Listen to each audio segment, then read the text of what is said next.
Reserve a bike locker when you shouldn't. Nothing a $20 pair of bolt croppers can't fix, forever.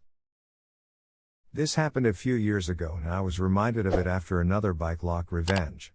The town in which I live has full-size bike lockers, very secure. On these lockers are signs saying you can't reserve them by leaving them locked and empty. How it started: I regularly commuted from my hometown to the next big city. I used to cycle each morning to the train station, wheel my bike into a locker, lock it and go to work. One morning I get there, and all the lockers are used.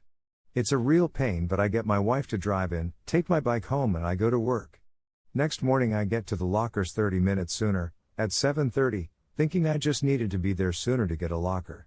Nope, all used. I start to wonder what's going on and get on my hands and knees and look under the doors of the lockers. Nearly all of them are empty, but locked by people. First, I try and be reasonable. I call the council, who have the "don't you dare lock these when empty" signs, and they avoid responsibility, saying it's the train station's responsibility.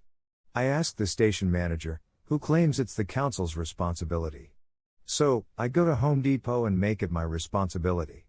It's frightening what you can cut through with a $20 pair of bolt croppers. The next Saturday, I drive to the train station, and for every locker that is locked and doesn't have a bike in, I crop the lock and take it. About 80% of the lockers were like this. Then the sweet revenge happens on Monday morning.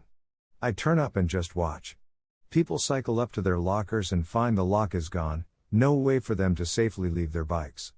I got to enjoy the dawning expression of surprise and then frustration on three people's faces as they had to go through the "what do I do, no way to lock my bike" pain. I did. Next Saturday, I did it again.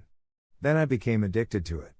I drove out to the next two train stations on the line, where our council's territory ended, and did the same to the lockers there. I kept it up for about a month until the locks stopped being used to reserve lockers. It was so satisfying. I still have the bolt croppers.